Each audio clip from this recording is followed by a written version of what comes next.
За океаном холодно, а тут печет так, что хоть яичницу жарь. Прямо на песке. Да-да, мое большое путешествие по американскому континенту в самом разгаре. И я все еще на родине текилы и сомбреро. А если точнее, в городе-курорте Канкун. Это Ян Буян. Поехали! Дорогой курорт на месте глухой деревни. Почему Канкун двигает мировых тяжеловесов туристического бизнеса? Вы только посмотрите, какого цвета вода! Подземный мир, который вы еще не видели. Чудо природы или мистика? И при чем тут майя? Ой. Здесь сказки надо надевать. Как сегодня живут потомки самой развитой цивилизации в мире? Con todo el amor a la madre tierra. В этом выпуске я опущусь на самое дно и прикоснусь к звездам. Он кусается! Куда в Мексике приводят мечты и охота за красивой фотографией. А если есть головастики, значит есть крокодилы? И зубы валяются. Да, мне точно будет непросто.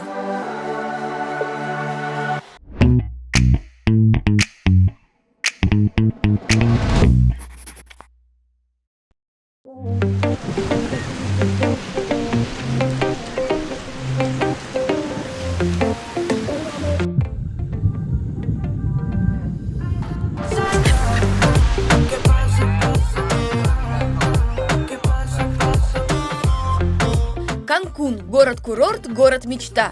Его берега омывает море, которое, по версии многих туристических агентств, одно из самых красивых в мире – Карибское.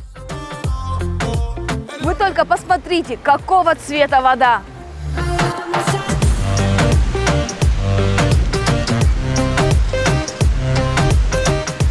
Этот крупный город в самой живописной части Мексики занесли в пятерку лучших курортов, потому что здесь есть все для идеального отдыха. Тропический мягкий климат, плюс 30 круглый год и белоснежные пляжи длиной в 30 километров.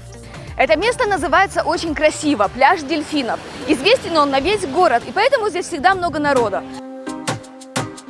На пляже есть зонтики, детская игровая площадка, душ. Единственное, чего здесь нет – это кафе.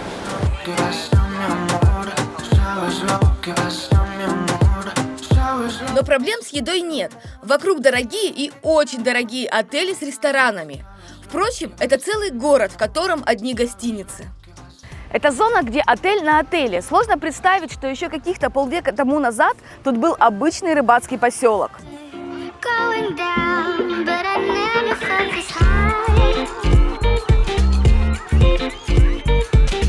И ведь действительно, когда-то на этом месте была глухая деревушка, в которой жили несколько рыбаков.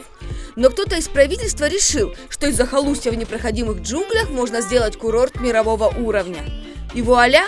Единственное, чего не учли власти – вот. На песке и в море водоросли. Но разве они кого-то остановят? Однозначно нет.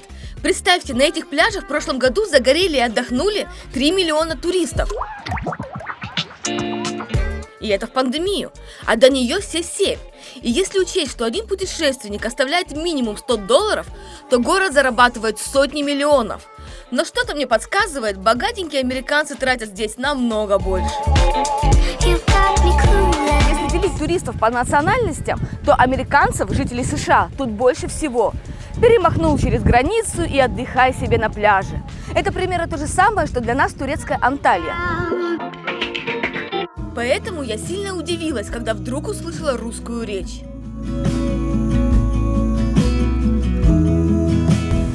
Сегодня такой ветер сильный, вы как с таким малышом? Сегодня, да, правда, ветер сильный, но вот мы надеемся, что малышка наша спит крепко. Она коренная жительница северной столицы, он из солнечной Кубы. Казалось, встреча невозможна, но случайное знакомство, и они уже лелеют идею, как стать местными. Вы приехали сюда уже беременной и Да. специально, чтобы родить здесь ребенка? Многие русские прилетают сюда народы, и мы в том числе. Это получение гражданства мексиканского. Наша дочурка сразу же получила гражданство. А родители получают ПМЖ. Гражданство дает возможность безвизового посещения почти 150 стран мира. Бабушки и дедушки тоже получают ПМЖ. А, да, серьезно? Да, да. Бабушки, дедушки и младшие братья и сестры до 18 лет. Только вот врачам вынь да положь 150 рублей и больше. Плюс аренда жилья, расходы на еду, одежду. Придется искать работу. Аренда наших апартаментов стоит 25 тысяч рублей в месяц. Средняя зарплата $500. Зарплаты очень маленькие, а в других регионах и городах еще меньше. А вы чем занимаетесь? У вас есть работа? Да, у нас основная деятельность онлайн. Нельсон преподает испанский, я тренер по фитнесу. Увы, несмотря на потоки денег, которые хлынули сюда с туристами, уровень жизни простых мексиканцев, которые обслуживают дорогих гостей, не вырос. И если отдыхающие любуются такой картиной, то местные видят Канкун совсем другим. Как все-таки отличается зона ательеров от реальной жизни? А дело все в том, что миллионы латиноамериканцев живут в условиях крайней нищеты. Многие из них, кто не смог заплатить за учебу, например, уроки английского языка и работать в сфере обслуживания, получают копейки. Чтобы скрыть бедность от глаз туристов, местных поселили подальше от моря, в унылые спальные районы. Если честно, я надеялась найти здесь какие-нибудь уютные улочки. Но, к сожалению, мои ожидания не оправдались. Возможно, я не там гуляла. Напишите в комментариях, есть ли вообще в Канкуне какой-нибудь старый город. А ведь во многих городках Мексики центр города можно найти по большим площадям и старинным соборам. Но здесь им можно считать разве что эту автостанцию и, может быть, такой скромный монумент. А все потому, что Канкун молодой город. В 2020 году ему было всего 50 лет. Но, может быть, ночью здесь все по-другому? И вот с наступлением темноты город в обеих частях словно оживает. Откуда-то появляются автомобили и высыпают толпы голодных до приключения туристов.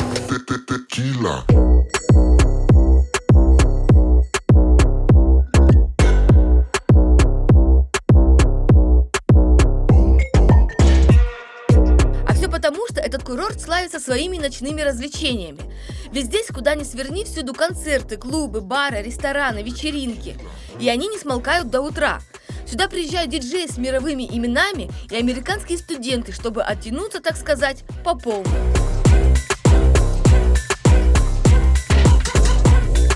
Ну, ночные клубы я не люблю, лежать на пляже целыми днями тоже, а гулять здесь негде. Поэтому я предлагаю начать исследовать полуостров Юкатан.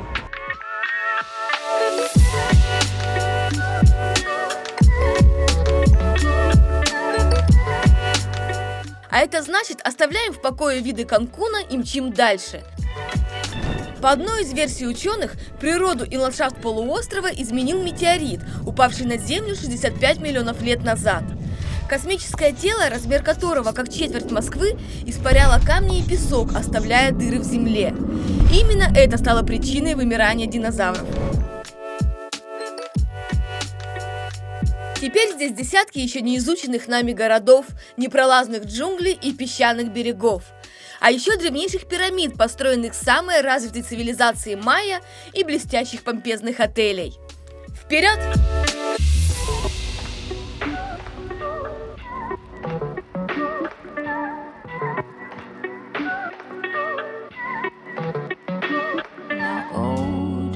Попробуйте догадаться, куда я причалила на лодке, где можно сделать самые яркие фотографии на полуострове. Ладно, томить долго не буду. Это Розовые озера. Какая-то нереальная красота. Это же идеальное место для фотографии. Соответственно, она будет у меня в Инстаграме, на который не забывайте подписываться, ведь там всегда путешествия в режиме реального времени. И я рассказываю о том, о чем не успеваю рассказать в видео. Ох, этот ветер! Вы спросите, почему в карьерах плещется вода цвета фуксии и при чем здесь соль? На самом деле это искусственные водоемы, используемые для добычи соли. А цвет воды такой из-за большой концентрации соли и микроорганизмов, которые живут в воде. Другими словами, еще 1000 лет назад озера наводнили нежно-розовые одноклеточные, которые своим пигментом постоянно окрашивают воду. Так небольшая рыбацкая деревушка Лас-Колорадос стала мексиканским центром по добыче соли, поэтому купаться здесь запрещено. С каждой группой обязательно ходит специальный человек, который следит, чтобы люди не фотографировались стоя в воде, потому что это все-таки производство. Но так как это производство, воду часто выкачивают, и в такие моменты увидеть это розовое чудо невозможно. Зато зубастых крокодилов, утверждают местные, можно встретить на раз-два. Ведь они живут совсем рядом, в соседней реке, окруженной густым тропическим лесом. Я добралась до очень интересного места, называется Рио Лагартос, значит река крокодилов. Ну и как вы поняли из названия, будем искать именно их. Так, где наша лодка? Поэтому из лодки руки лучше не высовывать. Смотрим в оба и ищем крокодилов. Может быть, еще кого-нибудь интересненького найдем. Но пока к нам прилетают те, кем обычно крокодилы только питаются. Например, голодные пеликаны. О, какие пеликаны! Вы посмотри, посмотри, посмотри! Забавно, я боюсь их. Привет!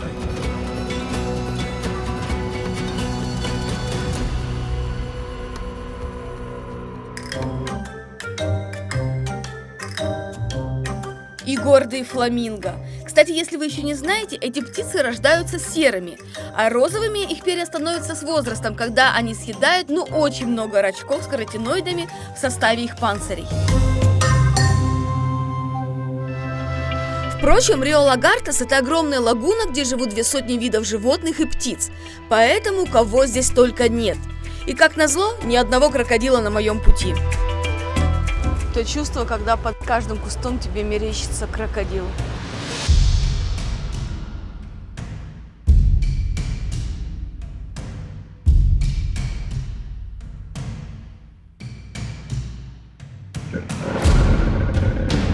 Где крокодил? Где крокодил? О, реально крокодил маленький. Маленький, я маленький, отстаньте от меня. Жуткая рептилия. Так, нам главное не перевернуться.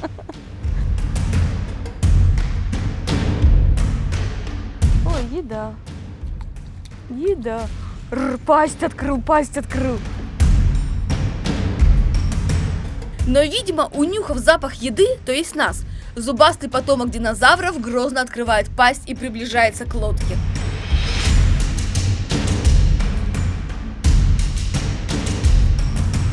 Конечно, для нас эта прогулка закончилась хорошо, у хищника был рыбный день, а я из Юкатанского порта отправляюсь до ближайшего острова.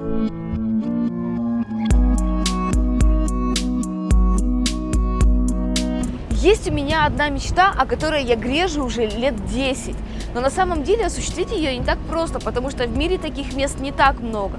И когда я узнала, что недалеко от Канкуна есть то самое место, где моя мечта может осуществиться, у меня не было ни тени сомнений.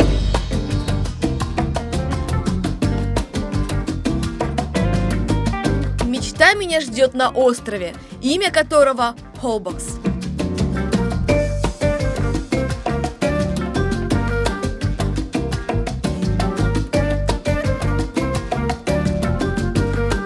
У меня прям такие ощущения, что я приехала куда-то в такую глухую деревню, на какой-нибудь очень дальний остров. Очень интересное ощущение, когда сюда приезжаешь, чувствуется прям островная жизнь. Знаете, для примера, если вы были в Таиланде, откуда-нибудь из Бангкока приезжаете на какой-нибудь маленький островок, где никто не спешит, где всем все равно. Дороги просто нет, лужи везде. Все потому, что накануне прошел ливень, а дождевых канализаций, видимо, не предусмотрели. Поэтому пройти пешком по узкому тротуару почти невозможно. Проехать здесь могут разве что квадроциклы и гольфкары. Кстати, это единственный транспорт на острове. Я действительно себя чувствую как в Таиланде, когда ты едешь на тук-туке после дождя по всяким вот таким вот горкам. Ни за что бы схватиться-то, а? Чтобы ни вещи не улетели, ни я.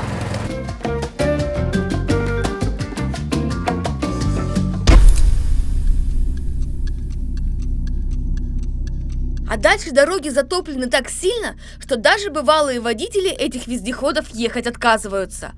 Поэтому только пешком по лужам, как в детстве. Эх, чего только не сделаешь ради мечты. Это так противно! Еще такое дно, знаете, оно то грязь, такой ил, то острые камни. Блин, там очень глубоко. Надо попробовать обойти. Обойти тоже страшно, ведь неизвестно, какой зверь может притаиться на дне огромной лужи или в темноте под деревом. Ой, здесь головастики. А если есть головастики, значит есть крокодилы? Я не знаю, чьи это следы. И зубы валяются. Я серьезно говорю, зубы валяются.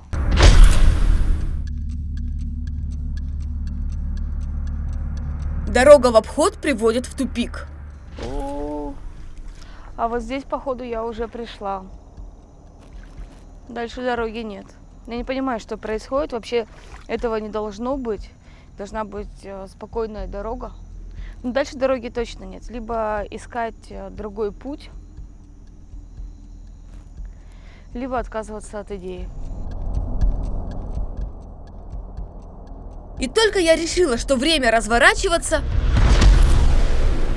как услышала шум моря. Мы дошли до моря! Мы дошли до моря! Но и здесь меня поджидает большое разочарование. Я хотела увидеть светящийся планктон. В принципе, я своего добилась. Я его вижу невооруженным глазом. Но, к сожалению, вам на камеру показать это не могу, потому что снять его просто невозможно. Вот так это выглядит на рекламных фотографиях. А так получается у меня. Но если выключить свет, картинка, как вы видите, не очень хорошая, но что-то отдаленно напоминает светящийся планктон. О, круто! Здесь видно лучше.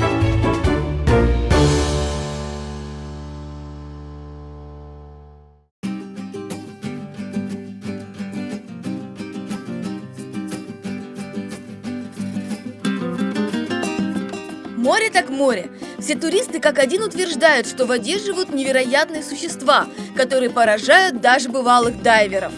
Проверяем? Я приехала на остров Касумель, который расположен в 16 километров от Юкатана. И говорят, что это идеальное место для того, чтобы изучать подводный мир. А тут он весьма многообразный. Скаты, черепахи и даже есть акулы, которых, я надеюсь, не встречу.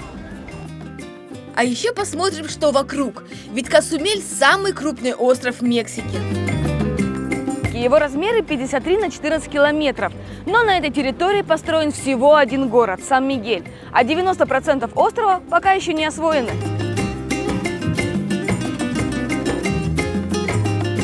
И Сан-Мигель меня по-настоящему удивил. В центре странные скульптуры, пальмы и все такое чистое и ухоженное. Очень приятный город, по нему погулять одно удовольствие.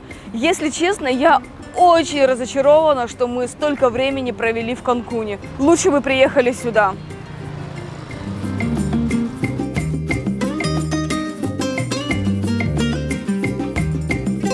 Ну а наша лодка уже готова. В путь.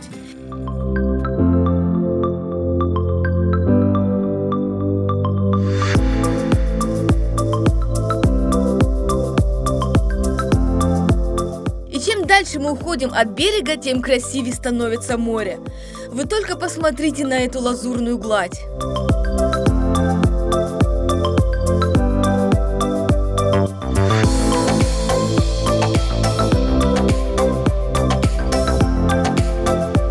Да, ведь я не люблю. Я пыталась уже несколько раз, и у меня такой жуткий панический страх, поэтому я уже перестала с этим бороться. Зато у меня есть эта маска, значит, я не дайвер, а снорклер. Проще говоря, снорклинг – это плавание с маской и дыхательной трубкой.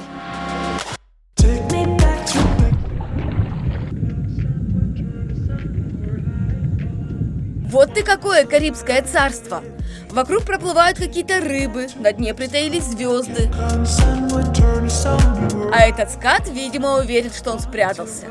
Впрочем, морские обитатели до такой степени прикормлены и привыкли к людям, что тут же атакуют в надежде получить чего-нибудь вкусненького.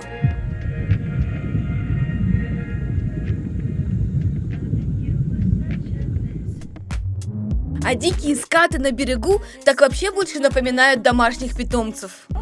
Он как котенок. Реально как котенок. Боже мой, это прелесть. Какой он нежный. We're not talking anymore. It's like we're scared of trying.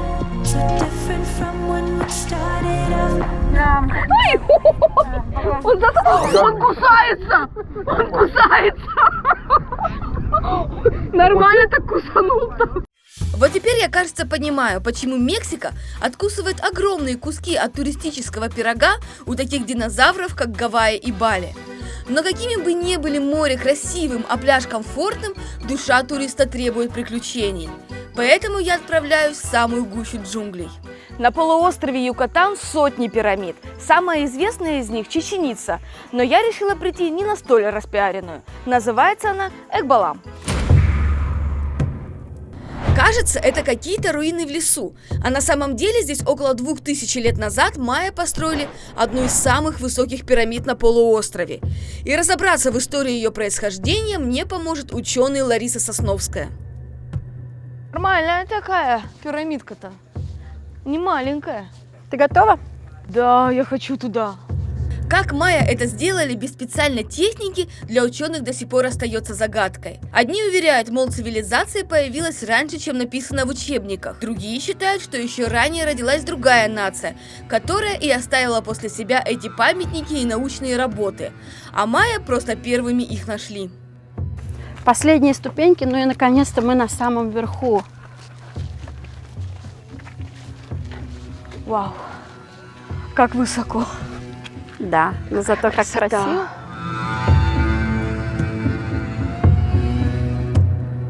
Кстати, это последняя из пирамид в Мексике, на которую можно вот так просто подняться, все потрогать и пощупать. Очень крутая пирамида. Я даже рада, что мы не поехали на Чичен-Ицу, потому что там, говорят, просто такие толпы людей. И плюс подниматься нельзя. А здесь можно.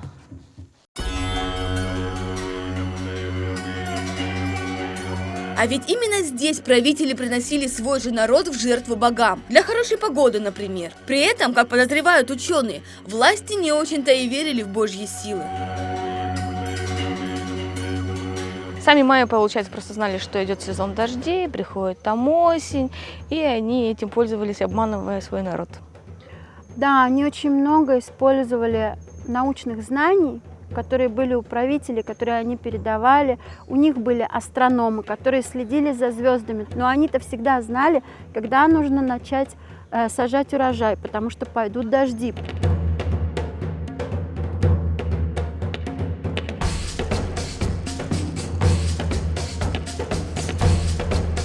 Но откуда у обычных, по сути, древних землевладельцев появились такие поразительно точные знания в математике, астрономии и физике?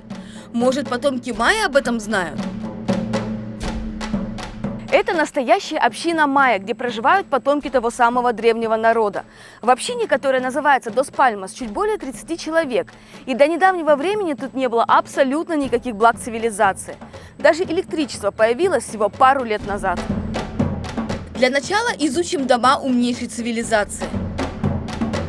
Все вот эти вот буквально бревнышки, палочки, они довольно тоненькие, поэтому они втыкаются по кругу. И сверху делается крыша из пальмовых листьев. Это как будто натуральный кондиционер. Вот заходи сюда, и ты сразу почувствуешь, что здесь на самом деле не так жарко и не так влажно.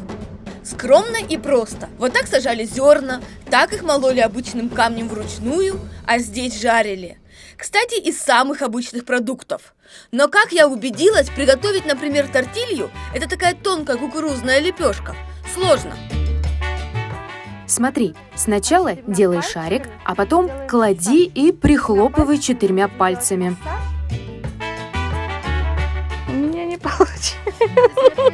Медленнее. А не получается потому, что в составе только размолотые зерна кукурузы в пыль, соль и все. Даже муки нет.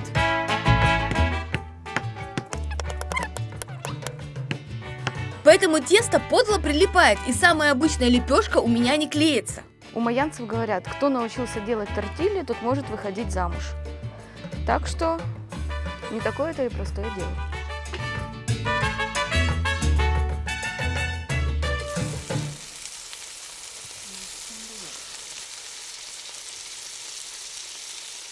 О, надувается. Я это Моя тортилья надувается, ура! Сырая, прям чувствуется, что она очень толстая. Что приготовила, то и ем. Сложно поверить, но эти улыбчивые люди самые настоящие потомки кровожадных майя. Но напоминают об этом разве что камни с рисунками на входе и ритуальные маски. Да, здесь, похоже, ответов я не найду. Стоп, а это что? О, какое это мехо. Ничего себе. Оказалось, что это древняя индейская баня. Да, вы не ослышались. И это в то время, когда их европейские завоеватели буквально тонули в городских помоях. А у тех, кого они называли дикарями, был темаскаль, что в переводе с древнего языка майамцев «дом горячих камней». Они берут лист алоэ, достают из него мякоть, которая находится внутри. Эту мякоть наносят на тело, то есть не используют мыло. Когда они выходят, есть специальный отвар. Он немножко такой, как чай, который обеззараживает кожу. Шаман поливает полностью этим отваром. Но индейцы не были бы индейцами, если бы даже простым банным процедурам не придавали религиозное значение. И шаман здесь тоже не случайно. Майя верили, что перед тем, как помыть тело, нужно очистить душу. Y a estar conectados con nuestro interior. Может, после обряда у священного алтаря потомки майя разговорятся и откроют все секреты? Сначала шаман по имени Фредди все окутывает дымом. Que así sea. Yumbotic Universo, Yumbotic Madre Tierra. А потом подносит вино из корней местных деревьев, меда и предлагает погудеть на все стороны света. Te pedimos permiso.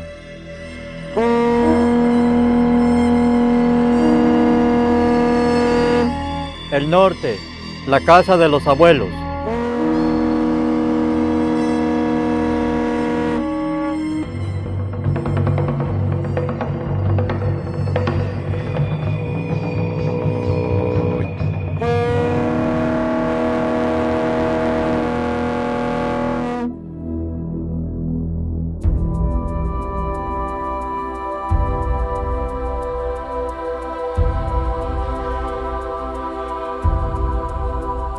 А затем хлещет венком для очищения ауры, который после обряда сжигает в священном огне. Con todo el amor a la Madre Tierra, al gran altísimo universo, ven acá a bendecirte, recibes esta limpia con este copal, el humo purificador, con este hierbita sikche, árbol de poder de medicina, paz en nuestro.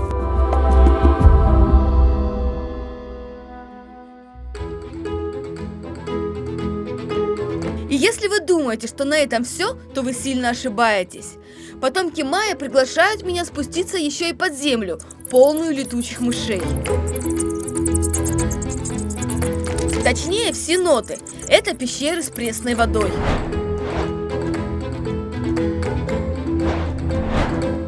Какая прозрачная вода.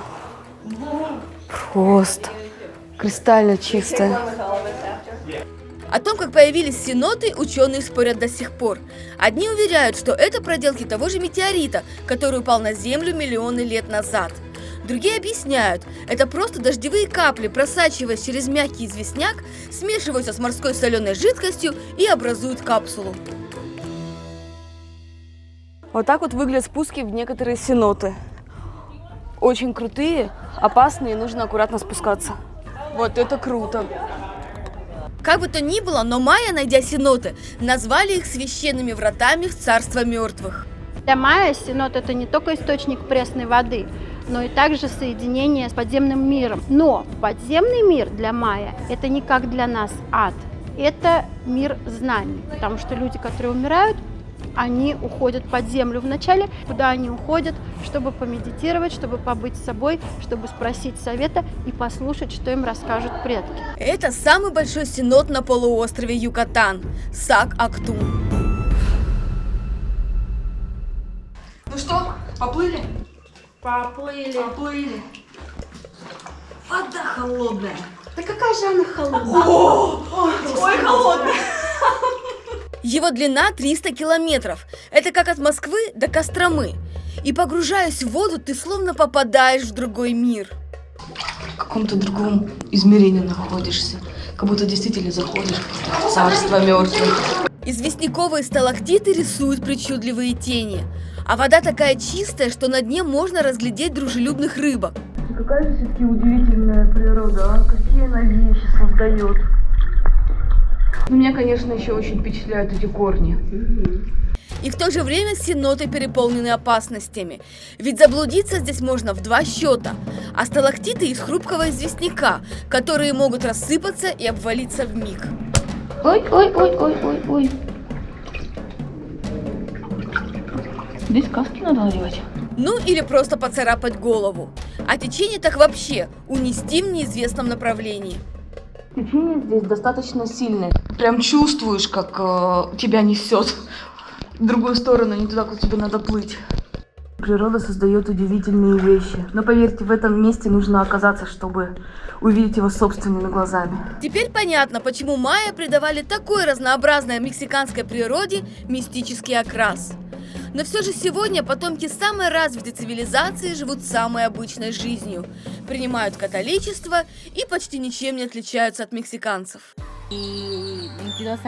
Когда мы сюда приехали, а это было 20 лет назад, здесь были непроходимые джунгли. Мой папа сам вырубал деревья и случайно нашел сенот. Вот тогда мы и решили создать общину, изучать наследие предков и передавать знания потомкам.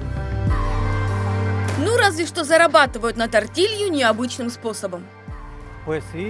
Мы проводим обряды для туристов и этим зарабатываем на жизнь. Да, в культуре наших предков очень много загадочного и неизведанного, но мы не дошли еще до того уровня, чтобы разгадать. Мы только идем к этому, и когда мы поймем, обязательно поведаем всему миру.